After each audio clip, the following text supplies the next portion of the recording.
أنفسنا وسيئات أعمالنا من يهده الله فلا مضل له ومن يضلل فلا هادي له أشهد أن لا إله إلا الله وحده لا شريك له وأشهد أن محمدا عبده ورسوله فقال الله تعالى في كتابه الكريم بعد أعوذ بالله من الشيطان الرجيم يا أيها الذين آمنوا اتقوا الله حق تقاته ولا تموتن إلا وأنتم مسلمون فقال الله جل وعلا يا أيها الذين آمنوا اتقوا الله وقولوا قولا سديدا يصلح لكم أعمالكم ويغفر لكم ذنوبكم ومن يطع الله ورسوله فقد فاز فوزا عظيما أما بعد فإن أصدق الحديث كتاب الله وخير الهدى هدى محمد صلى الله عليه وعلى آله وسلم وشر الأمور محدثاتها فإن كل محدثة بدعة وكل بدعة ضلالة معاشر الإخوة rahimani wa rahimakumullah. Bersyukur kita kepada Allah Jalla wa Ala atas segala limpahan nikmat yang Allah anugerahkan kepada kita, sehingga pada hari ini kita dapat menjalankan aktivitas kita seperti biasanya, melaksanakan tugas kita sebagai seorang hamba, yakni melaksanakan salat subuh secara berjamaah. Salawat dan salam tetap tercurahkan kepada Nabi kita Muhammad sallallahu alaihi wa ala alihi wasallam beserta keluarga, sahabat dan para pengikutnya yang istiqamah di atas sunnah-sunnah beliau. Ma'asyiral ikhwah rahimani wa rahimakumullah. Pada majlis yang mulia ini sedikit kita akan membahas satu pembahasan ilmiah. Kita mencoba sedikit menggali dari faedah-faedah dalam salah satu kitab yang ditulis oleh ulama,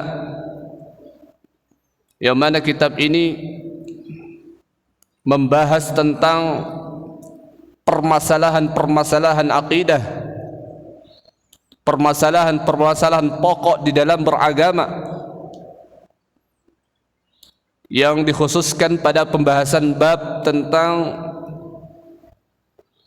al-aqidah fil ibadatil uluhiyah, yaitu tentang keyakinan kita kepada Allah Subhanahu wa taala dalam bab uluhiyah Allah Subhanahu wa taala. Kitab ini berjudul Al-Qaulul Mufid fi Adillatit Tauhid. Al-Qaulul Mufid fi Adillatit Tauhid, yaitu Al-Qaul Mufid, yaitu ucapan atau perkataan yang berfaedah, yang bermanfaat, fi Adillatit Tauhid, di dalam dalil-dalil tauhid. Jadi kitab ini syarat dengan dalil-dalil nas dari Al-Quran dan sunnah Nabi sallallahu alaihi wa ala alihi wasallam. Jadi kalau kita berbicara tentang akidah, maka wajib disertakan dengan dalil, sebab agama kita ini dibangun dengan agama dalil, bukan agama akal-akalan, bukan agama yang dilandasi dengan perasaan, bukan agama yang dilandasi dengan katanya, tetapi harus dengan dalil. Sehingga Al-Imam Asy-Syatibi rahimahullahu ta'ala menyebutkan di dalam kitabnya Al-I'tisam, yang mana ini merupakan kitab induk. Beliau mengatakan la ya'mal wa la yu'mal wa la yuthbit illa bid-dalil minal Qur'an was sunnah. Jadi di dalam agama Islam itu, baik dalam perkara akidah maupun perkara ibadah, itu tidak boleh diamalkan, tidak boleh pula ditetapkan kecuali dengan dalil Al-Quran dan Sunnah Nabi sallallahu alaihi wa ala alihi wasallam. Oleh sebab itu, pada kesempatan yang berbahagia ini kita mencoba untuk membahas sedikit secara ringkas, meskipun kita tidak membahas secara rinci karena ini pembahasannya panjang. Kita mencoba untuk bahas yang kita anggap hal-hal yang sangat urgen, sangat penting. Dalam pembahasan ini kita masuk kepada makna dari la ilaha illallah, atau kita memahami bagaimana kita cara memahami makna kalimat syahadatain dan konsekuensinya. Mungkin kita selama ini hanya sekedar memahami sebatas pemahaman yang mungkin hanya sekedar ikut-ikutan memahaminya, atau dalam arti hanya sekedar memahami secara pandangan umum, mungkin pandangan orang-orang awam pada umumnya. Makna la ilaha illallah, tidak ada Tuhan selain Allah. Ya, kita tidak menyalahkan dari pemaknaan seperti itu. Namun kata para ulama masih timbul kerancuan. Nah, buktinya apa? Saya kira jamaah sekalian tidak terlewatkan, pernah terjadi dulu viral di beberapa tahun yang lalu, 2 atau 3 tahun yang lalu, ada sebuah pernyataan dari seorang doktor yang mengatakan bahwa makna dari la ilaha illallah, tidak ada Tuhan selain Allah subhanahu wa ta'ala. Ini menunjukkan bahwasanya apapun yang disembah, ya baik patung maupun gunung, sesuatu yang dianggap memiliki kelebihan, itu pada hakikatnya adalah Allah. Kira-kira kalau pernyataan seperti ini menyimpang atau tidak, Bapak? Jelas ini merupakan penyimpangan, karena mereka menganggap bahwasanya yang disembah itu meskipun secara zahirnya adalah makhluk, maka hakikatnya dia bukanlah makhluk, tetapi dia disebut adalah sebagai Tuhan, karena sesuai dengan pemaknaan yang dipahami selama ini, tidak ada Tuhan selain Allah. Kalau kita perhatikan dari aqwal, dari pendapat-pendapat ulama, dari ucapan-ucapan para ulama, terkhusus dalam bidang akidah, mereka memaknai tidak seperti itu. Di sini disebutkan makna daripada la ilaha illallah, yakni la ma'buda bihaqqin illallah. Ini sering kami ulang-ulang. Jadi permasalahan akidah ini permasalahan penting, Bapak. Bukan permasalahan yang remeh, bukan permasalahan yang ringan. Ini permasalahan yang sangat berat, yang wajib setiap muslim untuk mengetahui.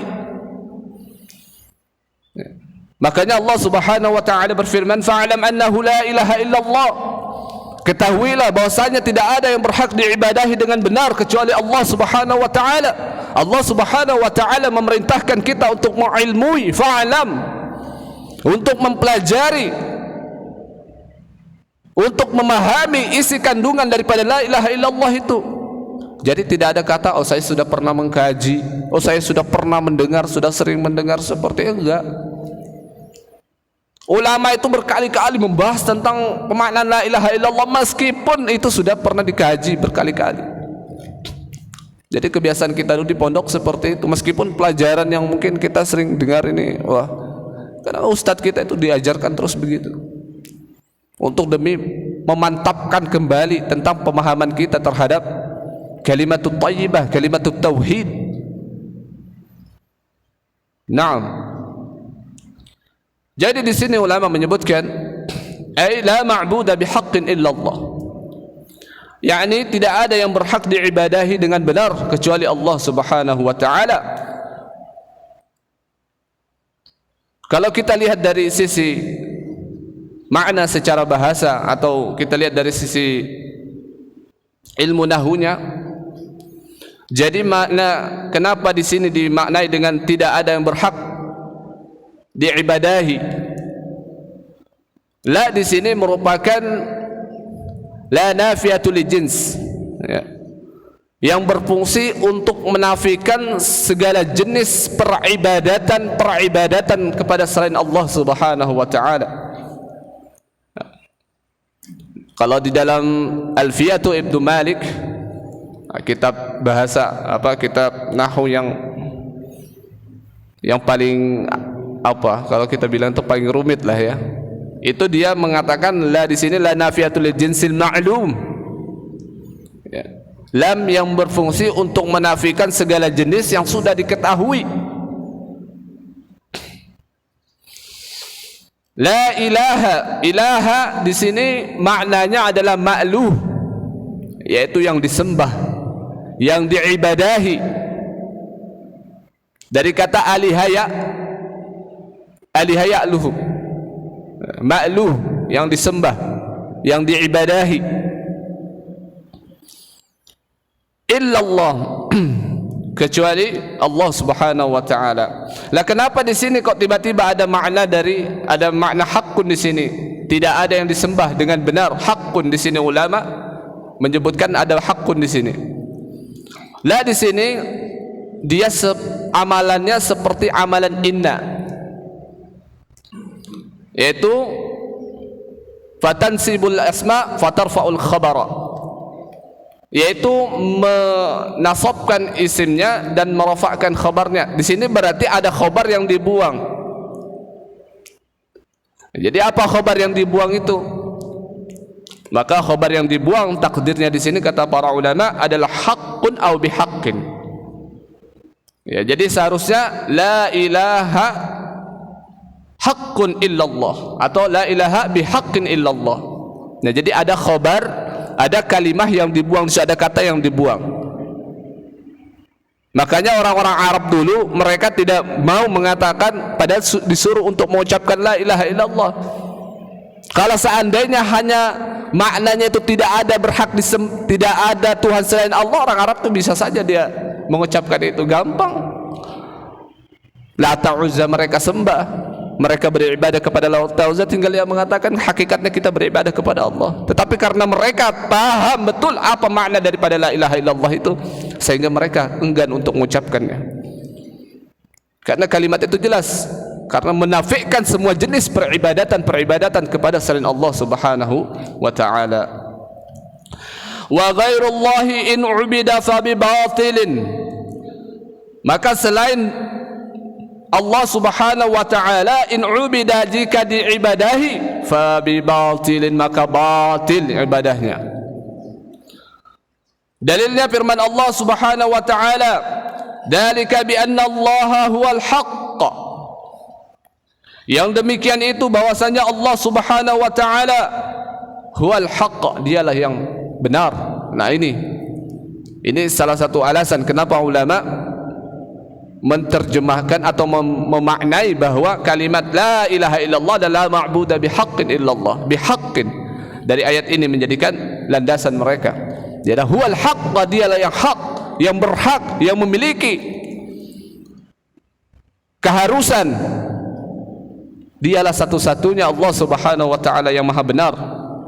Wa anna ma yad'una min dunihi, bahwasanya apa yang diserukan kepada selainnya, berdoa kepada selain Allah Subhanahu wa taala, al-batil, maka itu adalah merupakan kebatilan.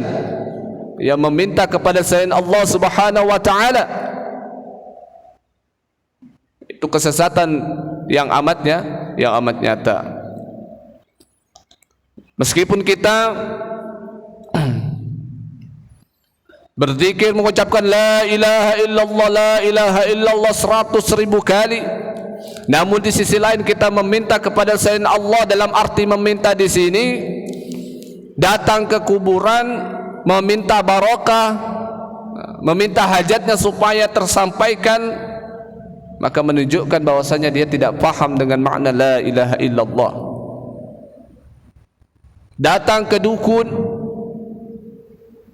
meminta supaya cepat kaya atau cepat bisa terangkat menjadi bisa naik jadi anggota ini dewan.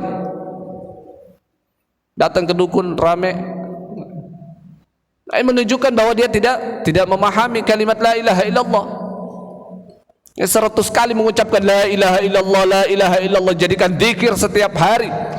Namun di sisi lain dia meyakini ada benda-benda yang dianggap keramat, yang dianggap bisa mendatangkan manfaat dan mudarat.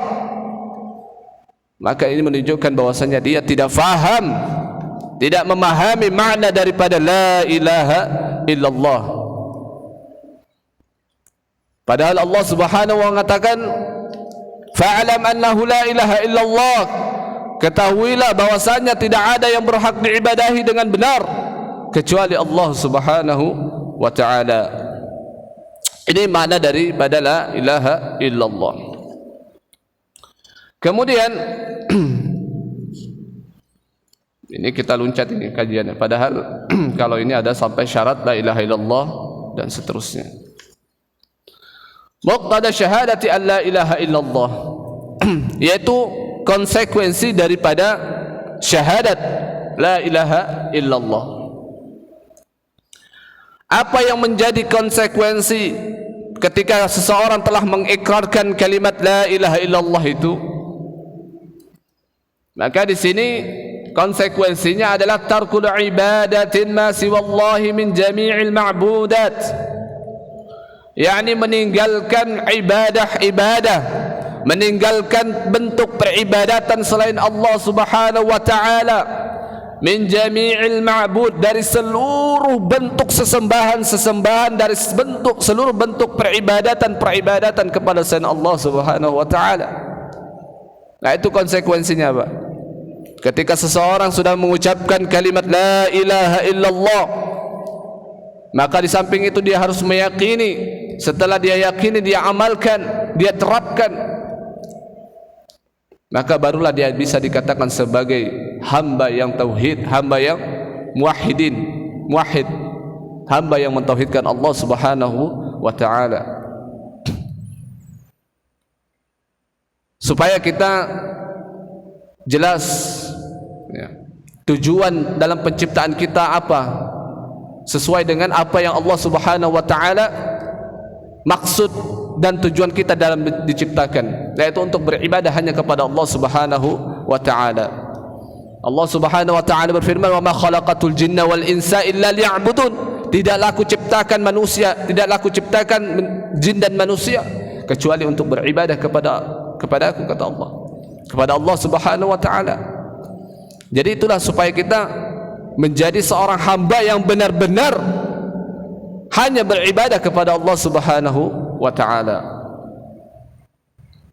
Makanya Rasulullah sallallahu alaihi wasallam, Bapak, Rasulullah itu tidaklah diutus oleh Allah Subhanahu wa ta'ala tujuannya untuk memerangi manusia.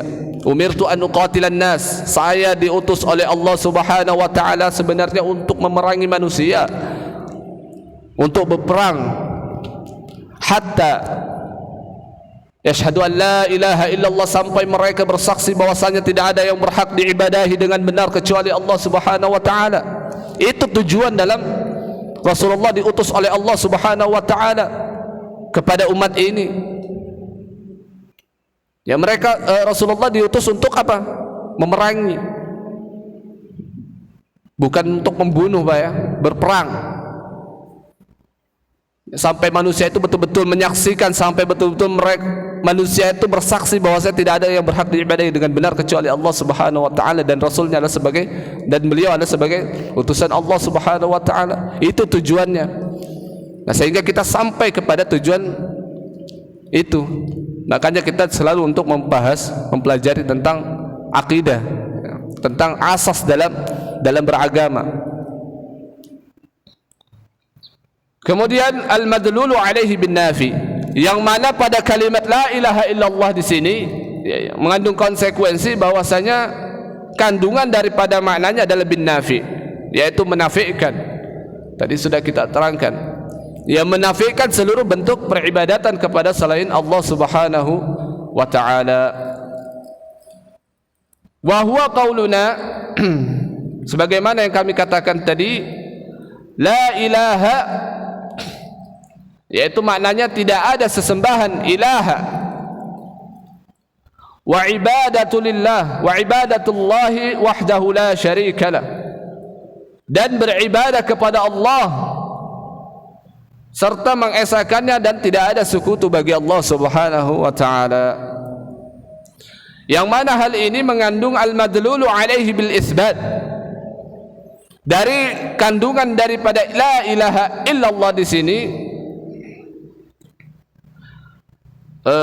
Al-madlulu alaihi bil isbat wa huwa qauluna illallah. Adapun kandungan daripada penetapan dari illallah di sini itu memiliki kandungan penetapan. Tadi menafikan, kemudian ditetapkan. Setelah kita menafikan segala bentuk peribadahan bil isbat, kemudian juga di sini ada yang namanya penetapan, bahwasanya ada yang ditetapkan yang harus disembah, yaitu Allah Subhanahu wa taala. Hal ini berdasarkan firman Allah Subhanahu wa taala, wa qada rabbuka alla ta'budu illa iyyah, dan Tuhanmu telah menetapkan alla ta'budu, hendaklah kalian beribadah, hendaklah kalian menyembah, illa iyyah, hanya kepadanya lah. Jadi hanya kepada Allah Subhanahu wa taala tempat kita menyembah atau beribadah.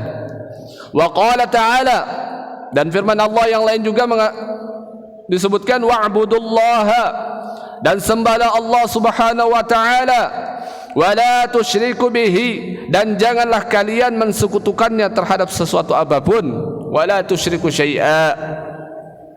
Ini Bapak, ini merupakan konsekuensi daripada kalimat syahadat la ilaha illallah.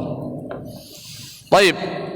Kemudian berikutnya makna daripada syahadat yang kedua atau dikenal dengan syahadat mutaba'ah, kalau umumnya disebut syahadat Rasul atau syahadat mutaba'ah. Syahadat anna Muhammadar Rasulullah, makna daripada syahadat Muhammad Rasulullah di sini dikatakan ay la matbu'a bihaqqin illa Rasulullah sallallahu alaihi wasallam, maka tidak ada tempat diteladani, tidak ada yang pantas untuk dicontoh bihaqqin, dengan benar, illa Rasulullah sallallahu alaihi wasallam, kecuali Rasulullah sallallahu alaihi wasallam, wa ghairu Rasulullah sallallahu alaihi wasallam, dan adapun selain Rasulullah sallallahu alaihi wasallam, ini tubi'a fi ma la dalila alaihi faqad tubi'a bi batilin. Adapun apabila mengikuti atau mencontoh sesuatu yang tidak ada dalilnya selain daripada Rasulullah sallallahu alaihi wasallam, tidak ada dalil tempat yang kita mungkin jadikan dia sebagai suri teladan, sebagai contoh dalam perkara ibadah, maka dikatakan faqad tubi'a bi batilin, maka ittiba'nya itu adalah ittiba' batil, ittiba' yang menyimpang, ya, yang diikuti itu adalah penyimpangan. Sebab tadi dalam muqaddimah bahwa agama Islam adalah agama tauqifiyah, agama yang sesuai dengan dalil, yang mengikuti dalil, bukan mengikuti hawa nafsu. Maka wajib kita untuk ittiba kepada Rasulullah sallallahu alaihi wasallam. Jangan kreasi sendiri, jangan kreatif sendiri, ya, dalam beribadah. Kalau orang yang kreatif sendiri dalam ibadah menunjukkan memang orang seperti itu adalah al-ahwa, orang pengekor hawa nafsu. Naam. Ya. Kita lihat baru-baru ini yang terjadi setelah dikonfirmasi, apa katanya? Memang kita ini wajib melakukan ibadah itu harus inovatif, bisa menciptakan sendiri, kreasi sendiri. Naudzubillahi min zalik. Ya. Seenak hatinya. Ya. Makanya tidak salah ketika dia salat Idul Fitr, ada wanita di depan, ada non muslim di depan, kemudian safnya okelah kalau memang itu sebagai menjalankan salah satu protokol kesehatan. Tapi persoalannya yang di depan ini ngapain? Nah, setelah dikonfirmasi, ditanyakan, ternyata memang seperti itu. Dia mengatakan madhab Soekarno. Waliyahdubillah. Kapan Soekarno pernah membuat madhab baru? Ya. Makanya dikatakan ulama dia itu Syekhul Kadzab. Saya pendusta, pendusta besar, orang yang sudah terang-terangan menampakkan kebatilan di depan umum, maka yakinlah dia adalah seorang pendusta besar. Dia secara terang-terangan, secara merasa tidak bersalah mengatakan kita memang harus bisa menciptakan, berinovasi dalam beribadah. Nah, ini kan menunjukkan apa? Kejahilan. Ya. Ya, kalau orang seperti ini dipasang ya bahaya memang.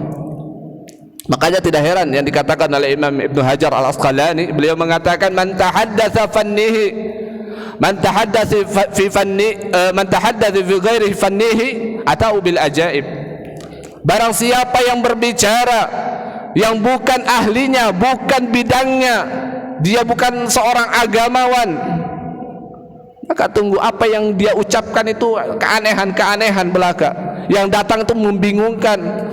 Tidak pernah kita temukan dalam keakwal ulama-ulama sebelumnya, tidak pernah kita menemukan dalam pendapat-pendapat para ulama-ulama madhab, tidak pernah kita dapatkan.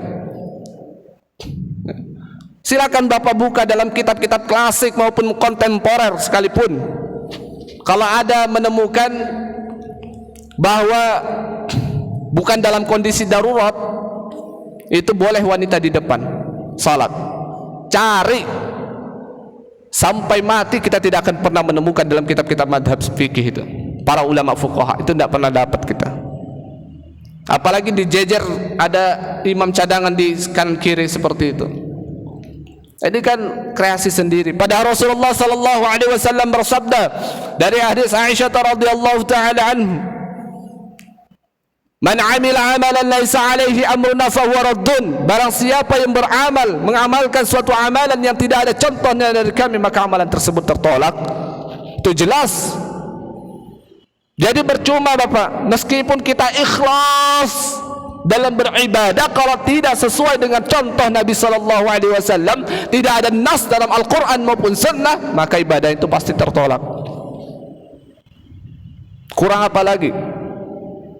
Sampai-sampai Imam Ahmad bin Hanbal, seorang ulama pemuka madhab, beliau mengatakan man ibtada fil Islam, barang siapa yang membuat suatu perkara di dalam Islam, sesuatu yang baru di dalam Islam,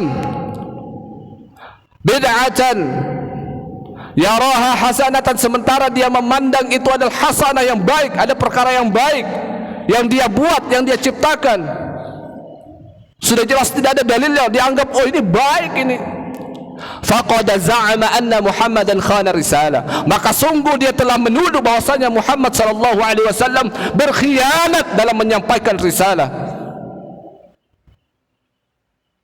Ya, hakikatnya orang seperti itu, orang model seperti itu, dia menuduh, menganggap bahwasanya Nabi Muhammad sallallahu alaihi wasallam itu berkhianati Allah Subhanahu wa taala dalam menyampaikan amanah, menyampaikan wahyu, menyampaikan risalah dari Allah Subhanahu wa taala.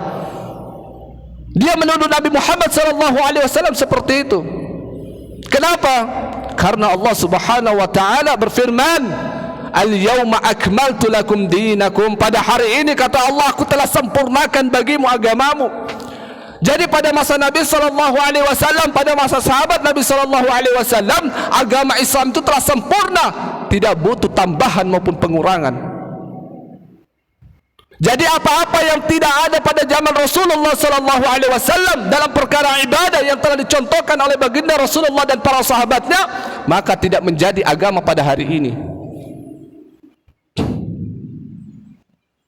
Jadi tidak ada agama pada hari ini. Kalau tidak ada agama pada masa Rasulullah SAW, Nabi telah terangkan begini, kita melakukan seperti ini.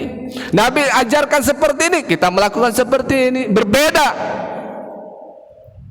Ini menunjukkan dia bukan melakukan ibadah pada hakikatnya, tapi dia melakukan apa? Sebuah kemaksiatan kepada Allah Subhanahu wa taala. Ingat Pak, bid'ah itu maksiat, Pak. Masuk dalam kategori maksiat, mendurhakai Allah Subhanahu wa taala, mendurhakai Rasulnya. Meskipun ada ulama mengatakan bid'ah itu bukan bagian daripada maksiat, tetapi pada prinsipnya itu adalah dosa juga, termasuk dosa besar. Dalam kitab Al-Imam Ad-Dahabi, Al-Kabair itu salah satu dosa besar, 73 dosa besar itu diantaranya memasukkan adalah yang menyelisih Nabi SAW itu, yang terang-terang dia membuat sesuatu yang baru yang dia anggap itu memang sudah terserah, saya yang buat sendiri gitu. Itu dianggap dosa besar, Pak.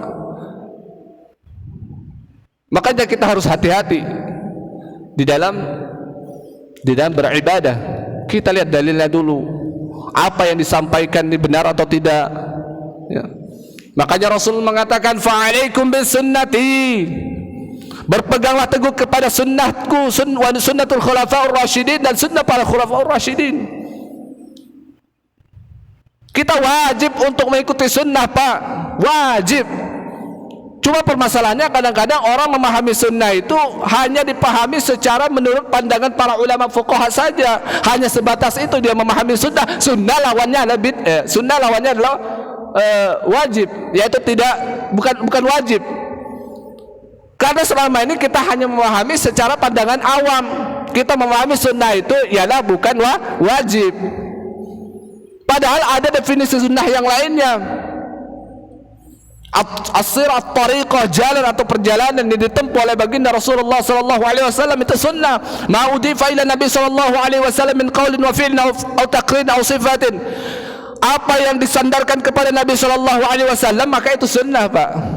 Baik perkataan beliau, ucapan beliau, perbuatan beliau, ketetapan beliau dan seterusnya, itu adalah sunnah yang wajib bagi seorang muslim itu memegangnya. Makanya dalam syarah sunnah oleh Al-Imam Ahmad bin Hanbal rahimahullah ta'ala mengatakan as-sunnatul Islam, sunnah itu adalah Islam. Sunnah itu Islam juga, Pak, sebenarnya, yaitu Islam yang murni, yang tanpa dicampur adukkan antara yang hak dan yang batil. Islam itu murni apa yang dibawa oleh Rasulullah sallallahu alaihi wasallam. Allah Subhanahu wa ta'ala berfirman, ittabi'u ma unzila ilaikum min rabbikum wa la tattabi'u min dunihi awliya. Ikutilah apa yang telah diturunkan kepada kalian min rabbikum, dari Tuhan kalian, wa la tattabi'u min dunihi, janganlah kalian mengikuti selainnya. Ini perintah, Pak, dari Al-Quran. Kita diperintahkan untuk mengikuti sunnah Nabi sallallahu alaihi wasallam. Jadi jangan dianggap remeh, jangan dianggap sesuatu hal yang mungkin bukan suatu yang prinsip ya.